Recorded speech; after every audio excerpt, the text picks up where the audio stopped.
চলতেছে রোজাদারের জন্য কিছু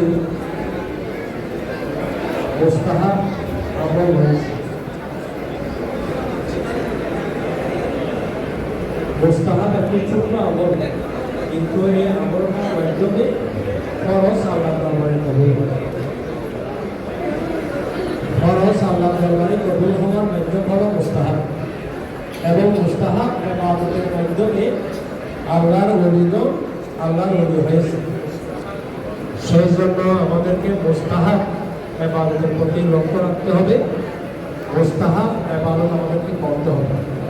রোজাদারের জন্য কিছু মুস্তাহাব আমল ইবাদত রয়েছে।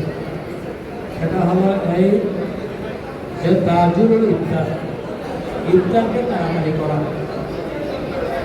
অর্থাৎ সূর্য অস্তমিত হয়েছে, এটা নিশ্চিত হওয়ার পর আর বিলম্ব না করে ইফতার করা মাগরিবের নামাজের আগে। এটা হলো একটি মুস্তাহাব। আমার নবী বলেন যে লা ইয়াজালু নাসু বিল খাইর মা আফতারু ফিতর। যতক্ষণ পর্যন্ত আমার উম্মত ইফতারিকে তাড়াতাড়ি করবে, তাহলে তারা খাইরের মোতাবেক কল্যাণের মধ্যে থাকবে। যেহেতু ইয়াহুদি নাসারা তারা ইফতারিকে বিলম্ব করে, আর আমাদের কাজ হলো তাদের বিরোধিতা করা।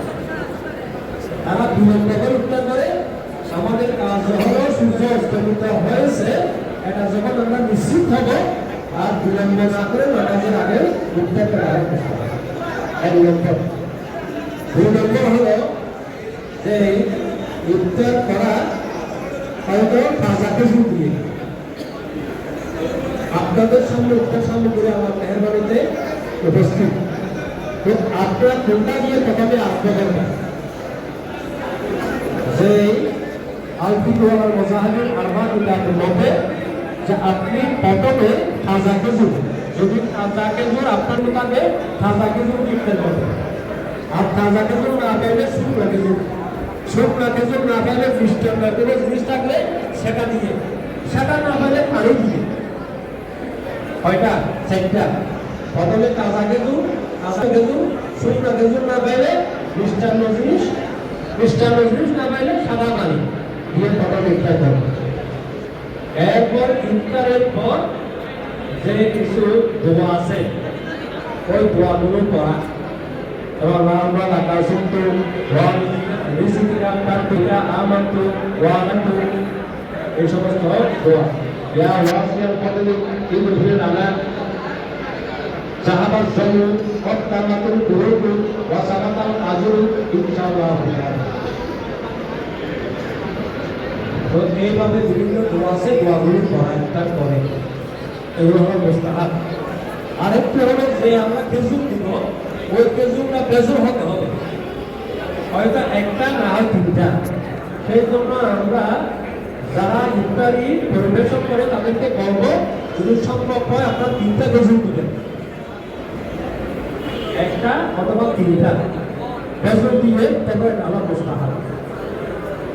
আর একটি হলো সাহারি, রোজাদারের জন্য আমার নবী বলেন তোমরা সাহারি করো, ফাসাক খালিও ফাইনাতি সাহারি বারকা, তোমরা সাহারি গ্রহণ করো, সাহারির মধ্যে বরকত রয়েছে। যদিও সেহরি হওয়া তারপর আমাদের জন্য সেহরি রাতকে দুটাকে বাদ করে শেষের ভাগে সেহরিটা আমার মুস্তাহাব। আমাদের সেহরিটাতে আর কিছু মুস্তাহাব হলো একেবারে দেরি করে সেহরি করা, যে সুবহের সাথে খাওয়ার আগে আগে সেহরি শেষ করা। যথাসম্ভব সেহেবের সাবেক পর্যন্ত বিলম্ব করা। তবে এত বিলম্ব না করা যাতে সুবহে সাবেক হয়ে যাওয়ার আশঙ্কা থাকে।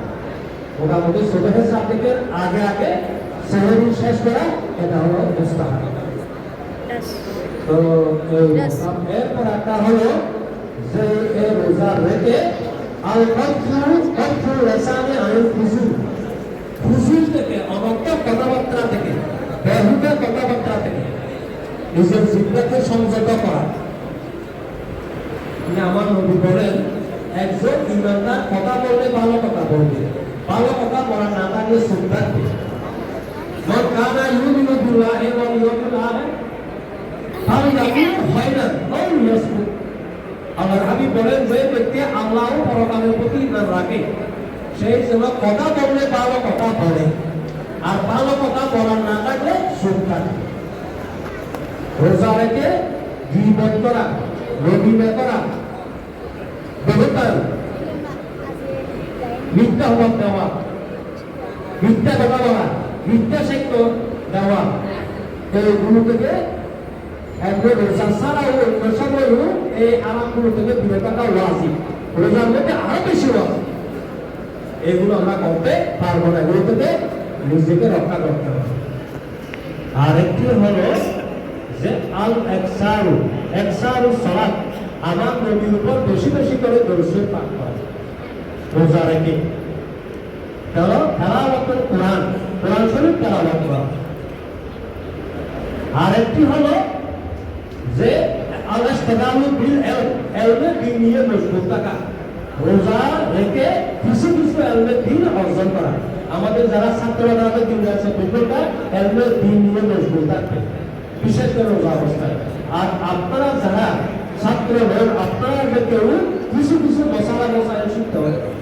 আমার হুজুর আপনার দেওয়া যে বলছে তরবিয়তের নেশাব আছে, সেটা আপনারা সংগ্রহ করবেন, সেটা আপনারা পড়বেন। রোজার মধ্যে কি কারণে রোজা ভেঙে যায়, কি কারণে রোজা মাকরুহ হয়, কি রোজার মুস্তাহাব কি, এগুলো আপনারা জানবেন। কেননা আমার নবী বলেছেন, তুমি ছাত্র হও বা না হও, প্রত্যেক মুসলমান লড়াইকে দুনিয়া থেকে মৃত্যু পর্যন্ত এবং অর্জন করার জন্য আমার নবী মৃত্যু দিয়েছে। মৃত্যু নবীর একবার বিলাল মাহাদি বিলাল মাহাদি, তোমরা দুনিয়া থেকে মৃত্যু পর্যন্ত সদা সর্বদা প্রত্যেকদিন কিছু না কিছু শিখো, আমাদেরকে একজন ছাত্র মনে করতে হবে। সুতরাং সেই হিসাবে আমরা প্রত্যেকে কিছু না কিছু প্রত্যেকদিন শিখবো। এই মাহে রমজানে বিশেষ করে এগুলো শিখবো, এটা হলো মুস্তাহাব। তো এই মুস্তাহাব গুলো পালন করবো।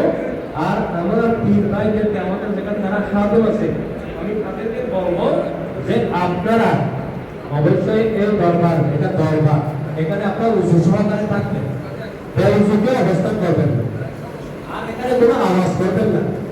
আমার নবীর দরবারে আওয়াজ করা আল্লাহ নিষেধ করে দিয়েছে। আল্লাহ বলছে, লা তারফাউ আসওয়াতাকুম ফাওকা সাওতিন নবী।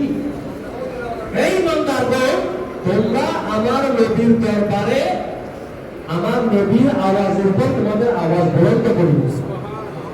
এটা ওয়াহাবি মওদুদিরা বান্দা বলে, এটা আমার নবী দুনিয়ার অবস্থায় এখন এরকম নাই। আমরা বলি না, এখনো এরকম আছে। আমার নবীর রওজাবাদের মধ্যে চিন্তা আছে। আমার নবী আমাদের আওয়াজ শুনেন, সেই জন্য সেখানে আওয়াজ হবে না। তাই এই আদব এখন মজলিসে রক্ষা হয়। মজলিসে কোনো আওয়াজ নাই। মক্কা শরীফে হয়েছে আওয়াজ, কিন্তু মজলিসে কোনো আওয়াজ নাই। অনুরূপ ভাবে আল্লাহর ওলির দরবার, এটা ওলামায়ে কেরামের অভিমত। এই আলমগীর খানকা শরীফ, এটা হলো আউলিয়া কেরামের আখ্যান। সদা সর্বদা আউলিয়া কেরামের অবস্থান করেন, বহু সেবাত অবস্থান করেন, আমাদের হযরত ইকরাম অবস্থান করেন। তো আপনি যদি এখানে আওয়াজকে বুলন্দ করেন, এটা আমাদের হযরত ইকরামের শানে, আউলিয়া কেরামের শানে বেয়াদবি হয়, এটা বেয়াদবি থেকে হানি হয়। সেই জন্য আপনি এখানে আওয়াজ করবেন না, নিয়মে কাজ করবেন, সবাই উঁচু সরকার থাকবেন। যেই মুহূর্তে জোহরের একামত হবে, জোহরের ফরজের জন্য দাঁড়িয়ে যাবেন। তবে জোহরের ফরজের আগে 4 রাকাত সুন্নতে মুআক্কাদা, ফরজের পরে 2 রাকাত সুন্নতে মুআক্কাদা আদায় করতে হবে। আসরের আগে 4 রাকাত সুন্নতে মুআক্কাদা হইতে চাই না, এটা পড়তে না পারলে অসুবিধা নেই। কিন্তু আসরের যখন একামত হবে, আপনারা নামাজের জন্য দাঁড়িয়ে যাবেন, আল্লাহ তাআলা তাহলে বলে দেবেন। আপনার আজকে আসার সময় শুনলাম নামাজ পড়া থেকে নাকি খেদমত করা বড়, নাউযুবিল্লাহ। আপনাদের এই দরবারে চলবে না। এইটা হলো শরীয়তের দরবার, তরিকতের দরবার। এখানে নামাজ ফরজ আর আপনার এলো ইত্তেবা মুস্তাহাব, একদম করা মুস্তাহাব। আপনি মুস্তাহাবের জন্য ফরজকে তারা করতে পারবেন। আপনাকে একামত দেওয়ার সাথে সাথে যারা খাদেম তারা অবশ্যই একামত দেওয়ার সাথে আল্লাহু আকবার তাকবীর তাহরিমা করে দেবেন, তারপরে জানিয়ে যাবেন। মাগরিবের নামাজ আগে পড়বেন, তারপর খেদমত করবেন। এই আদবগুলো আপনারা আদা করবেন। আল্লাহ প্রত্যেককে তৌফিক দান করুন। আমিন।